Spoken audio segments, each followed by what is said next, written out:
Hello guys, very good morning and welcome back to your classes. My name is Ananya Singh and today is day 7 of PQRS. Guys, मेरी आवाज़ आपको थोड़ी सी change लगेगी आज because I am not so well. थोड़ी सी allergy है, बाकी सब बिल्कुल परफेक्ट है. चलिए, लेकिन आपके सेशंस बहुत इंपॉर्टेंट हैं, इस वजह से मैं आपका सेशन लेकर आ गई हूँ एग्जैक्ट एट 11 AM. तो सब लोग जुट जाइए, सबके साथ शेयर कर दीजिएगा एंड सेशन को लाइक ज़रूर कर दीजिएगा क्योंकि गाइस बहुत मेहनत लगती है आपके सेशंस में. तो प्लीज़ हमें भी आप मोटिवेट करते रहिए जिससे हम आपके लिए ऐसे ही सेशंस लेकर आते रहें. चलिए स्टार्ट करते हैं सेशन.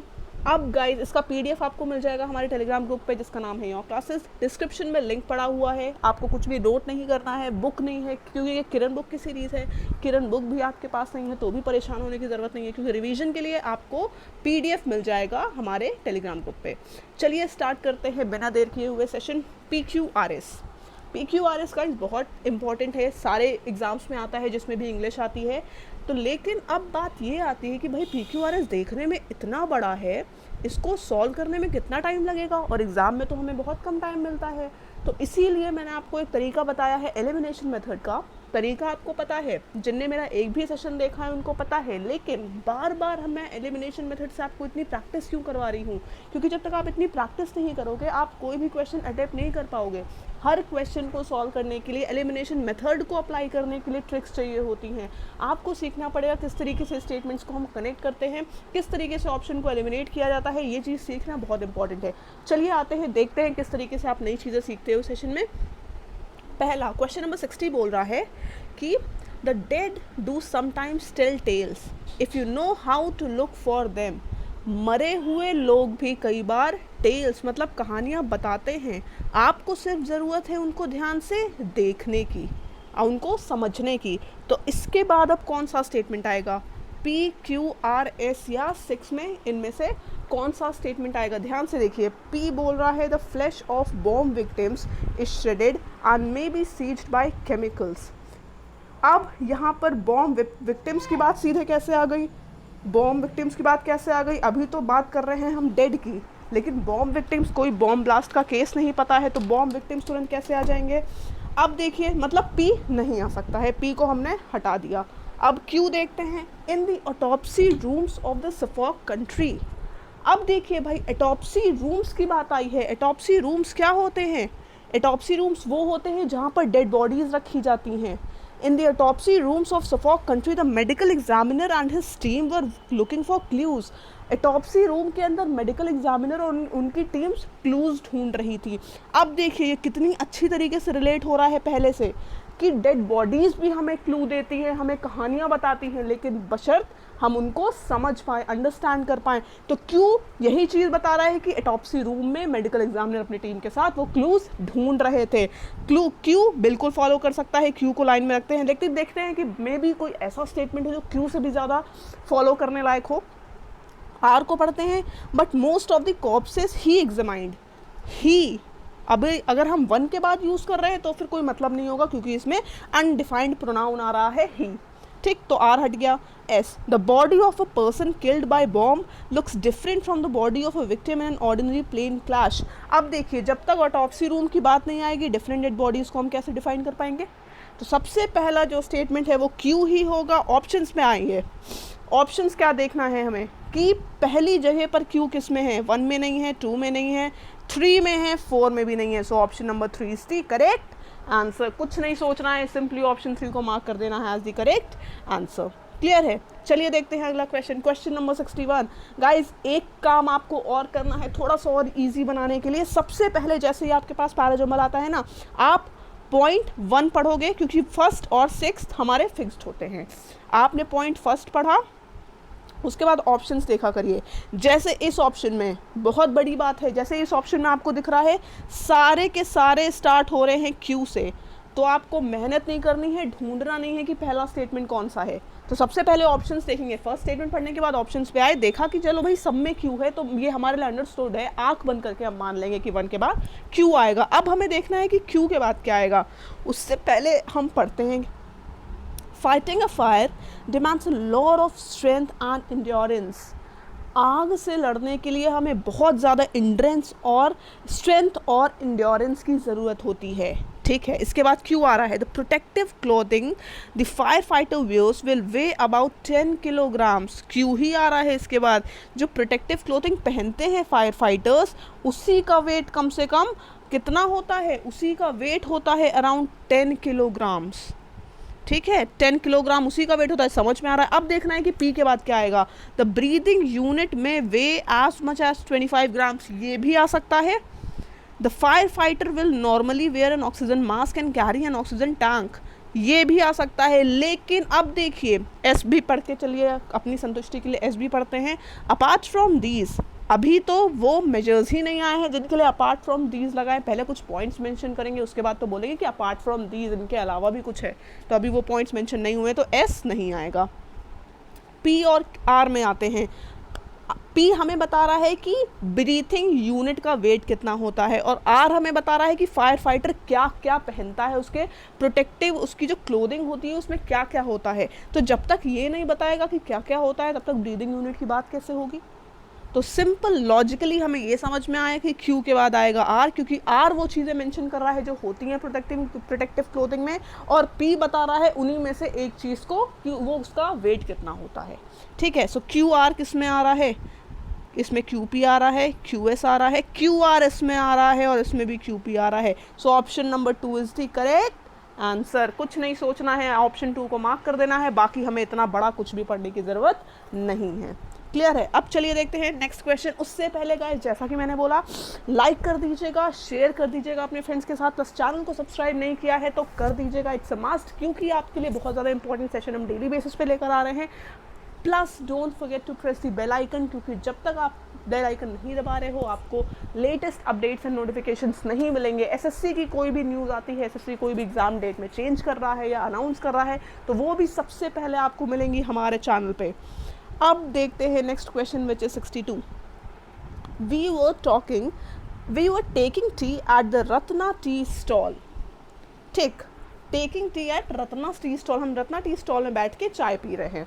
इसके बाद क्या आएगा, ऑप्शंस देखें, एस क्यू पी आर, मतलब पी क्यू आर एस में कोई भी आ सकता है फर्स्ट पोजीशन पे। अब हम आए, we found a tourist bus which had just turned into a tamarind tree.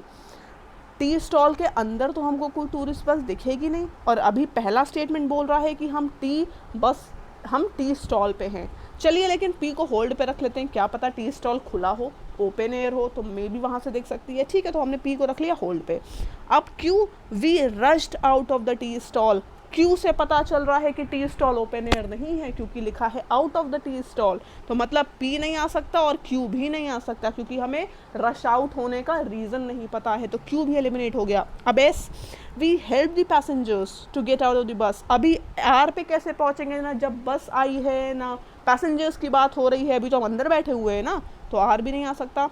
S, suddenly we heard a loud noise followed by a cry for help. ये सबसे सूटेबल है, क्योंकि हम बैठ के पी रहे थे चाय, तब भी सडनली अचानक हमें आवाज़ आई कुछ लाउड नॉइसेस की, और कुछ लोग चिल्ला रहे थे मदद के लिए। सो 1 के बाद ऐसा आएगा, कुछ नहीं सोचना है।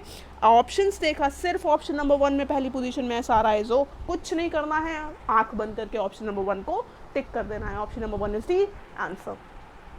क्लियर है गाइस, लगा इजी, मैंने आपको एक्सप्लेन किया है, उसमें टाइम लग रहा है। वैसे एलिमिनेशन मेथड अगर आप मेरे साथ प्रैक्टिस कर रहे हो 1 वीक 2 वीक लगातार, जितने भी किरण बुक के क्वेश्चन है गाइस, किरण बुक के क्वेश्चन सारे के सारे प्रीवियस ईयर हैं, तो ये आप 300-400 क्वेश्चन कर ले रहे हो, तो बस आप ये समझ लीजिए कि आपकी पैराजम्बल पे कंप्लीट कमांड हो जाएगी। फिर उसके बाद पैराजम्बल कोई भी गलत होने की कोई चांस नहीं रहेगी, दिस इज़ माई गारंटी। ठीक है, अब आते हैं क्वेश्चन नंबर कौन सा, 62। क्वेश्चन नंबर 62 को ध्यान से देखिए।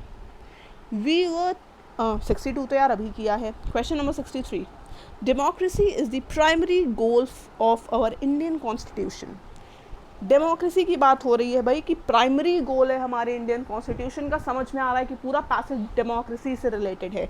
इसके बाद क्या आ सकता है, ऑप्शंस देखा, पी क्यू आर एस सब आ रहे हैं भाई, कुछ भी नहीं, एस आर नहीं आ सकता है, तो पी क्यू एस में से लेट्स सी कि कौन सा पहली पोजीशन पे आएगा। पी देखा, if representatives do not rule according to the wishes of people. चलिए ठीक है, मान लेते हैं कि पी आ सकता है। अभी तो डेमोक्रेसी में अभी तो रिप्रेजेंटेटिव की बात तुरंत इसके बाद होनी चाहिए। चलिए देखते हैं, अगर कुछ और नहीं मिला तो पी को ही लगा देंगे। होल्ड पे रखते हैं। In a democracy the people are the rulers. अब देखिए ऑप्शन नंबर 1 में डेमोक्रेसी को इंट्रोड्यूस किया है एंड क्यू में डेमोक्रेसी को डिफाइन किया है कि डेमोक्रेसी होती क्या है।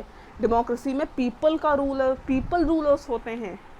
तो क्यू को में डिफाइन किया गया है। आप क्रोनोलॉजी समझिएगा, सबसे पहले इंट्रोडक्शन में या तो हम टॉपिक को इंट्रोड्यूस करते हैं या तो उसको डिफाइन करते हैं। अगर पहले में इंट्रोड्यूस हुआ है तो दूसरे में वो डिफाइन किया जाएगा जो मेन टॉपिक होगा। डेमोक्रेसी टॉपिक है, क्यू में डेमोक्रेसी डिफाइन हो रही है, मतलब क्यू आएगा हमारी पहली पोजीशन पे, 1 के बाद क्यू आएगा।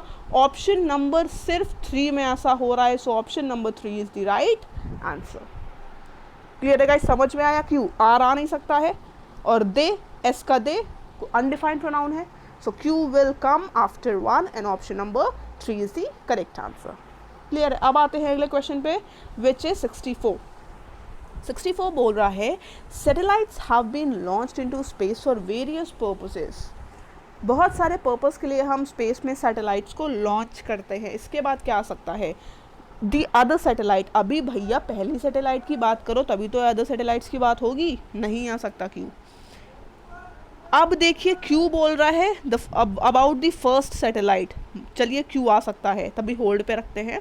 आवर लेटेस्ट अचीवमेंट, आर को होल्ड पे रखेंगे क्योंकि गाइस हम पैराजम्बल में ना क्रोनोलॉजी भी फॉलो करते हैं। सो कहीं आप नोट्स बना रहे हो बाय चांस तो लिख लीजिएगा, क्रोनोलॉजी बहुत मैटर करती है। कहीं पर अगर ईयर्स दिए हैं जैसे 1969 दिया है, 1970 दिया है, 1971 दिया है, तो सबसे पहले जो आएगा स्टेटमेंट वो आएगा जिसमें 1969 मेंशन्ड है, उसके बाद आएगा 1970 वाला, उसके बाद आएगा 1971 वाला। तो इसकी क्रोनोलॉजी आप समझिए, पहले आएगी हमारी फर्स्ट सैटेलाइट, उसके बाद आएगी अदर सैटेलाइट्स और लास्ट में आएगा लेटेस्ट अचीवमेंट। और देयरफॉर वाला स्टेटमेंट तो हमेशा सबसे लास्ट में आता है क्योंकि वो कंक्लूजन बताता है। सो अब हमें पता चला कि सबसे पहले क्यू आ रहा है। ऑप्शंस देखिए, हमें क्यू से ही हमारा आंसर मिल गया। Option number 1 is the correct answer क्योंकि फर्स्ट प्लेस पर क्यू आ रहा है। क्लियर है गाइस, कितनी ईजिली हमने सॉल्व कर लिया।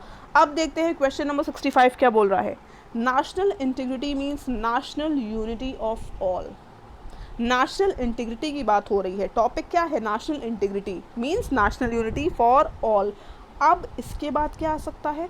दे are the evils of communalism. They क्या है? अनडिफाइंड प्रोनाउन है, पी नहीं आएगा। Our government is taking steps to remove such tendencies. कौन सी टेंडेंसी? ये तो भाई पॉजिटिव बात करी गई है, तो गवर्नमेंट इसको रिमूव क्यों करेगी? तो क्यू भी नहीं आ सकता है। आर देखें, but there are some evil tendencies in our society to hamper our unity. आ सकता है, आर आ सकता है। S, the feeling of Indianness should be achieve to preserve our unity. अब देखिए एस बोल रहा है the feeling of Indianness should be achieve to preserve our unity. इस यूनिटी, जिस यूनिटी की बात करी गई है स्टेटमेंट नंबर 1 में, उसी यूनिटी की बात करी जा रही है कि उस यूनिटी को हम प्रिजर्व कैसे कर सकते हैं। हमारे अंदर भावना होनी चाहिए भारतीय होने की, हमारे अंदर इंडियननेस भावना होनी चाहिए भारतीय होने की, यही चीज़ प्रिजर्व कर सकती है हमारी यूनिटी को, हमारी एकता को।